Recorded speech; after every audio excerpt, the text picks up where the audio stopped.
je peux dépasser le camion. Oui, réponse A. Non, réponse B.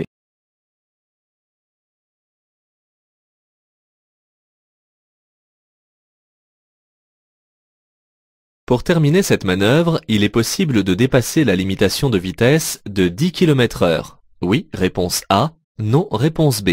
De 20 km/h. Oui, réponse C. Non, réponse D.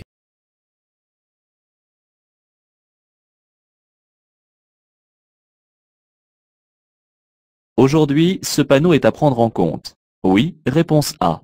Non, réponse B. Je vais pouvoir circuler à 90 km/h. Oui, réponse C. Non, réponse D.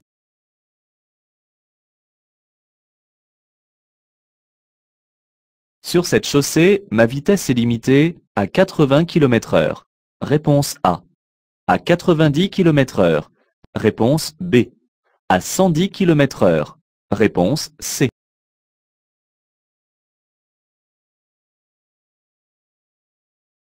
Je peux encore tourner à gauche. Oui, réponse A. Non, réponse B.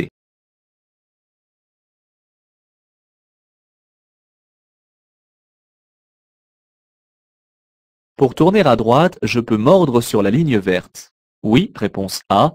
Non, réponse B.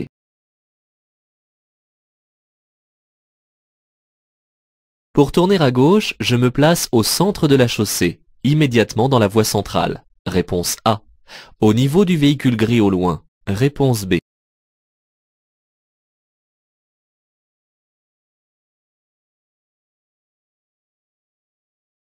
Le radar de recul permet de se passer des rétroviseurs. Oui, réponse A. Non, réponse B.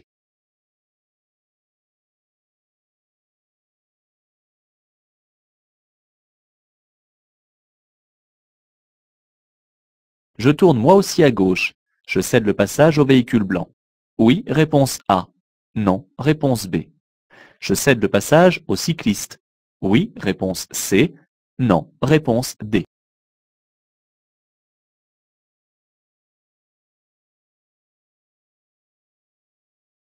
Ce panneau triangulaire annonce toujours qu'on doit céder le passage. Oui, réponse A. Non, réponse B.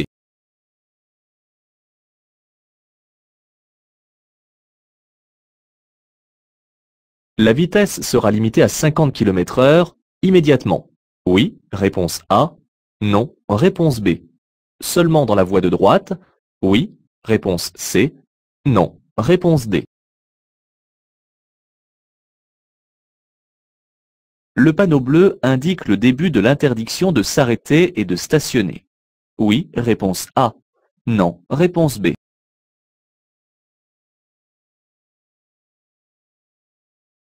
Ce panneau me signale un contrôle automatique du port de la ceinture de sécurité.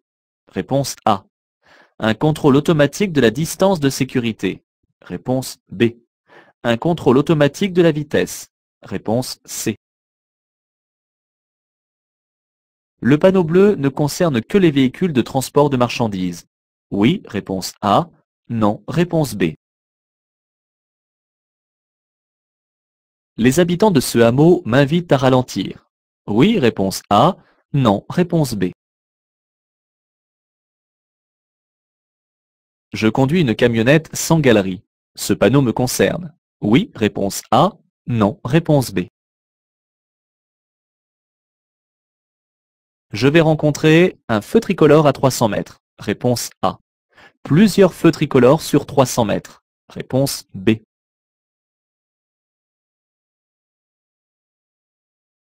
Par rapport au passage à niveau, l'intersection se situe avant. Réponse A. Après. Réponse B.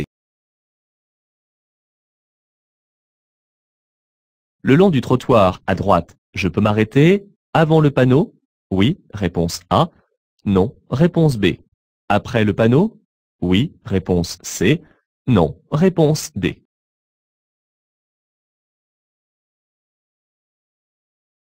Pour stationner sur ces emplacements, je manœuvre de préférence en marche arrière. Réponse A. En marche avant. Réponse B. Je peux aller stationner sur l'accotement à droite. Oui, réponse A. Non, réponse B.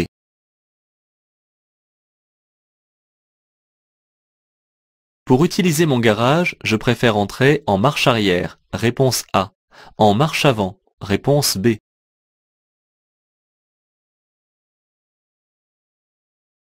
En cas d'urgence, je peux me ranger dans la zone derrière les balises rouges et blanches. Oui, réponse A. Non, réponse B. Je dois posséder dans mon véhicule un gilet de sécurité. Oui, réponse A. Non, réponse B.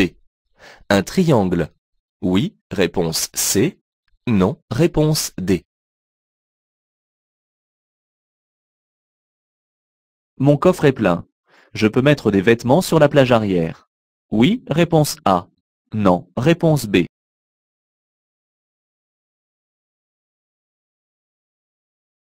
Je visite la région. Le risque principal ici est la chaussée dégradée. Réponse A.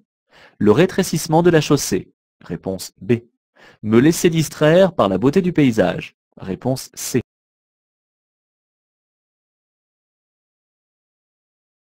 Le réglage en hauteur de la ceinture peut être effectué sur certains modèles. Oui, réponse A. Non, réponse B. Dans ce tunnel, j'allume les feux de croisement. Oui, réponse A. Non, réponse B. J'augmente la distance de sécurité. Oui, réponse C. Non, réponse D.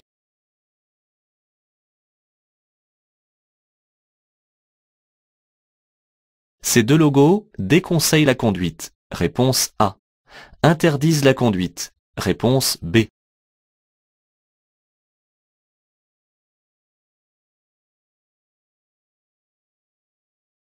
En dépassant ces camions, je risque de faire des écarts de trajectoire. Oui, réponse A. Non, réponse B. Dans un tunnel à péage, je dois déclarer si mon véhicule fonctionne au GPL. Oui, réponse A. Non, réponse B.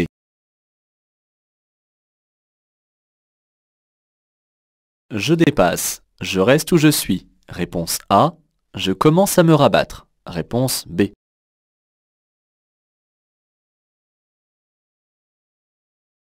Je tracte une remorque de 300 kg. Ma vitesse est ici limitée à 90 km/h. Réponse A. 110 km/h. Réponse B.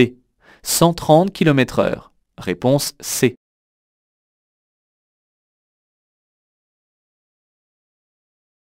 La vitesse est limitée au niveau des feux seulement. Réponse A. À partir du panneau. Réponse B. Je vais tout droit. Ma vitesse est limitée à 70 km/h. Oui, réponse A. Non, réponse B. Il n'y a pas de bus derrière moi. Je peux m'arrêter ici pour répondre à un appel téléphonique.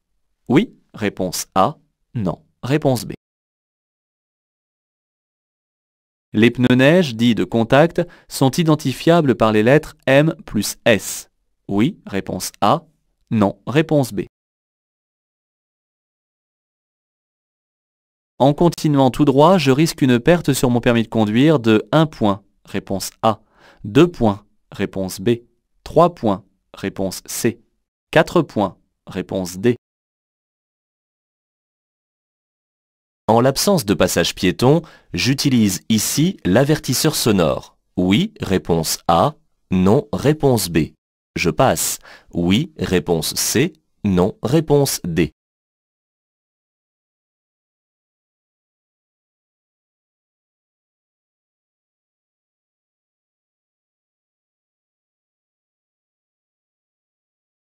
L'ESP, contrôle électronique de stabilité, permet de limiter la vitesse. Réponse A. De contrôler la trajectoire. Réponse B. De réduire les risques de dérapage. Réponse C. De diminuer les distances de freinage. Réponse D.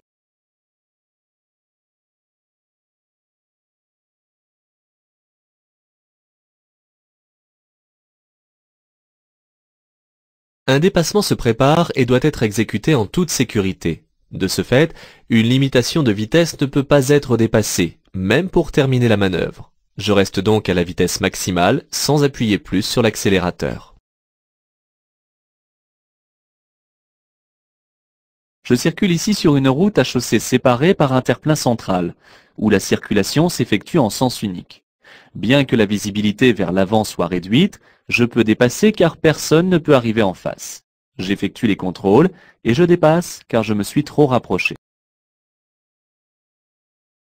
Un dépassement se prépare et doit être exécuté en toute sécurité. De ce fait, une limitation de vitesse ne peut pas être dépassée, même pour terminer la manœuvre. Je reste donc à la vitesse maximale sans appuyer plus sur l'accélérateur. En regardant sur les bords, on aperçoit les traces d'enneigement récent. La température est donc proche de 0 degré. De plus, la chaussée semble très humide et la route est sinueuse. En conséquence, il serait très imprudent de circuler à la limite de la vitesse maximale, malgré la sortie d'agglomération. Ici, je circule sur une chaussée comportant 4 voies, sans terre-plein de séparation des sens de circulation. Du fait que cette chaussée n'est pas séparée par un terre-plein central, ma vitesse est donc limitée à 90 km/h. En regardant dans le rétroviseur, on remarque qu'il est trop tard pour tourner à gauche. En effet, j'aurais dû me placer dès le début de la voie de stockage afin de ne pas gêner les usagers qui suivent. Cette voie, à droite, délimitée par une ligne verte, est seulement conseillée pour les 2 roues et non pas réservée.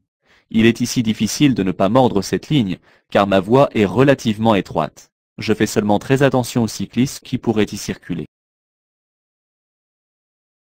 En regardant mieux le marquage au sol de la voie de stockage, voie centrale immédiate, on peut remarquer que les flèches concernent l'autre sens de circulation pour se diriger vers l'autoroute. Je ne peux pas m'y placer pour tourner à gauche. Je vais devoir aller jusque derrière le véhicule gris avant de me placer au milieu de la rue.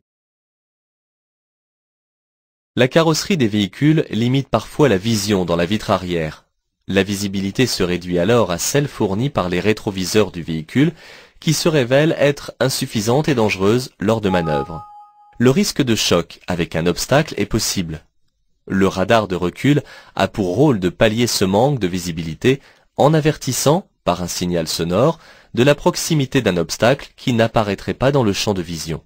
Mais cet accessoire de sécurité active n'enlève en rien la nécessité d'utiliser au maximum les rétroviseurs ainsi que la vision directe. Bien qu'on ne puisse voir le marquage au sol, nous sommes ici placés pour nous croiser à l'indonésienne. Nous ne sommes donc pas en situation d'avoir à nous céder le passage. Cette possibilité ne doit cependant pas me faire oublier le cycliste en sens inverse que je dois laisser passer. Il existe 2 types de ronds-points. Le premier type, très ancien mais encore en usage, ne possède pas de panneau spécifique.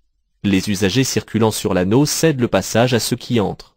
Le deuxième type, plus fréquent aujourd'hui, possède ce panneau. Les usagers qui entrent sur l'anneau doivent alors toujours céder le passage.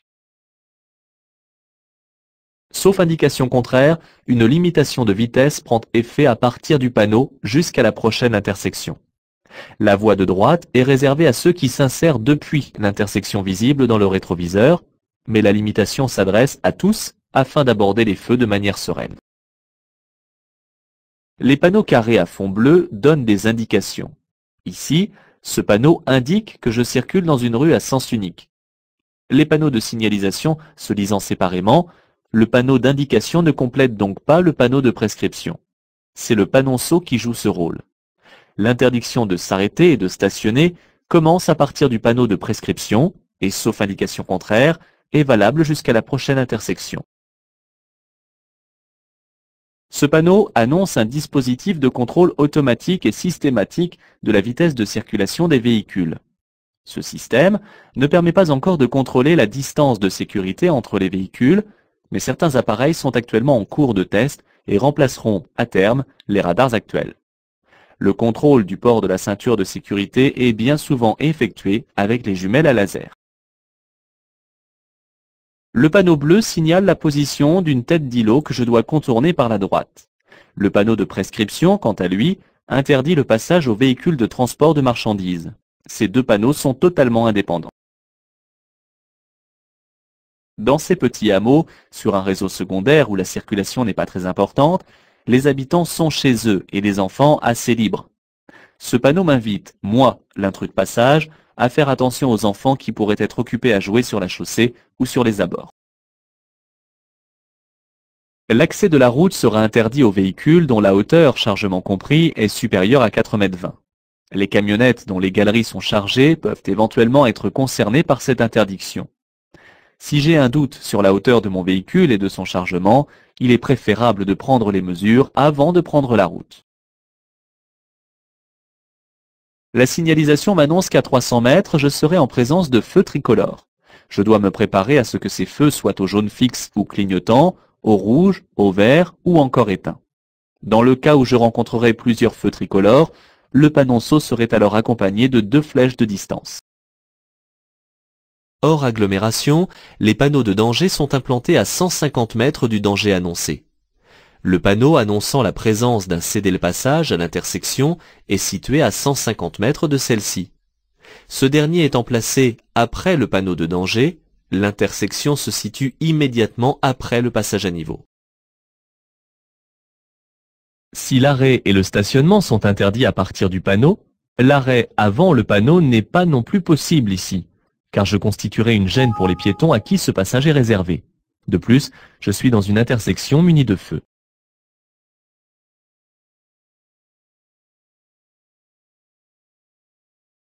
Ici, les places de stationnement sont implantées en bataille. Il est donc préférable de se ranger en marche arrière afin d'avoir une meilleure visibilité lorsque l'on repart. Attention, sur les parkings des grands magasins, il est plus pratique de manœuvrer en marche avant pour déposer les courses dans le coffre. Cependant, la manœuvre sera beaucoup plus délicate pour repartir.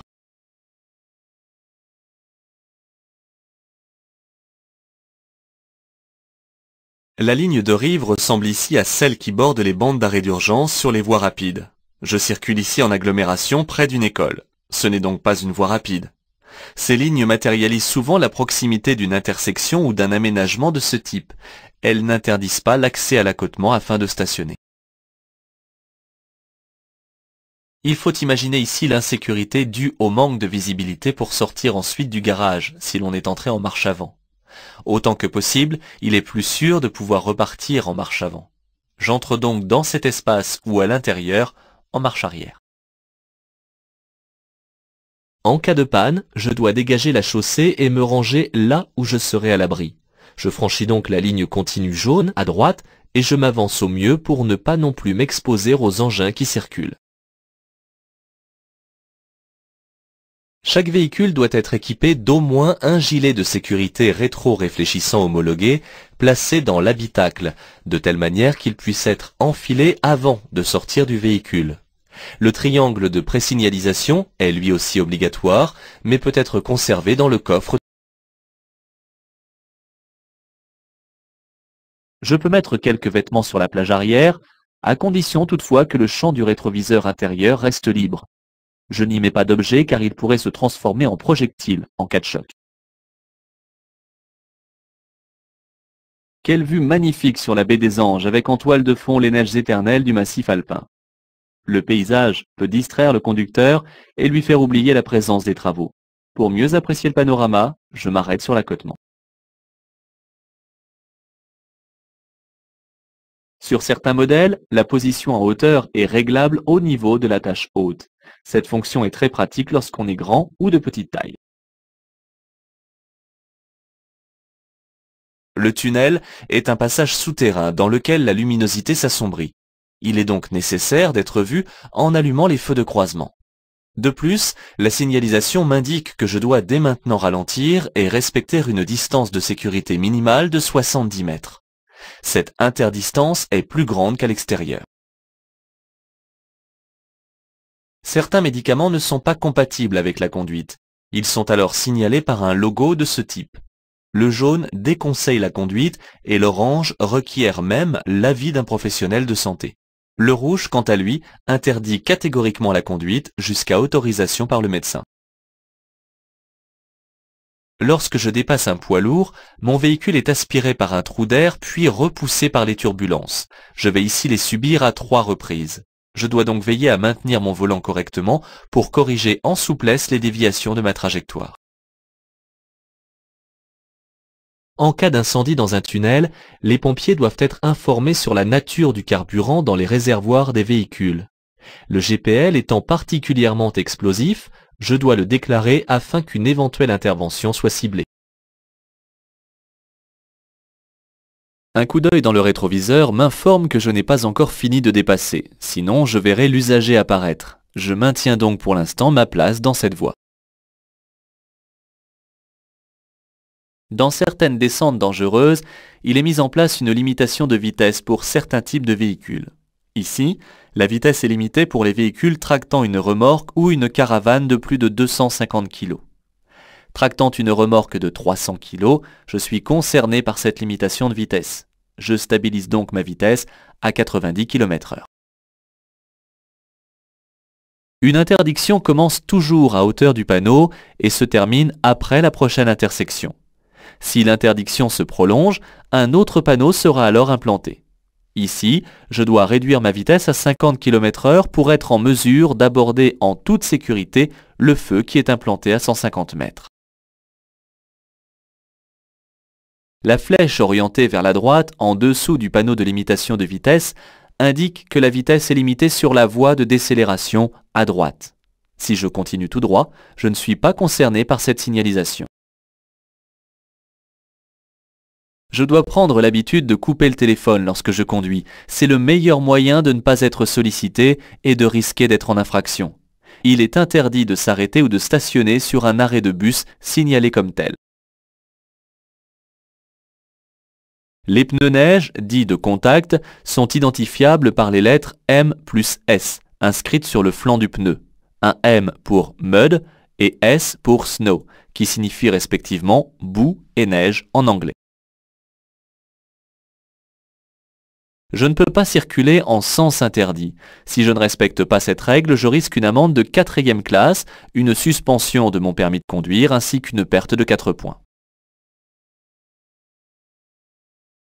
Ces piétons sur la chaussée souhaitent traverser et n'attendent que ma bonne volonté pour le faire. Certes, ils n'utilisent pas de passage piéton, mais il n'y en a visiblement pas à proximité. Ces personnes âgées doivent être protégées dans leurs manœuvres. Je ne peux donc pas ici utiliser l'avertisseur sonore au risque de les effrayer. Je m'arrête et les laisse traverser, d'autant qu'il n'y a aucune circulation en sens inverse et que le véhicule derrière est à bonne distance. L'ESP pour Electronic Stability Program ou électrostabilisateur programmé est un équipement de sécurité active destiné à améliorer le contrôle de trajectoire d'un véhicule automobile. L'ESP permet de corriger la trajectoire en agissant sur le système de freinage et sur le couple moteur. Ce système de sécurité se compose de multiples capteurs situés dans les 4 roues du véhicule qui contrôlent la trajectoire 25 fois par seconde. En cas de dérapage, ce système est capable, grâce à une unité centrale, d'agir sur chaque roue indépendamment et ainsi d'opérer un dosage du freinage roue par roue, voire d'accélérer une roue. Ce système ne réduit ni la vitesse ni la distance de freinage.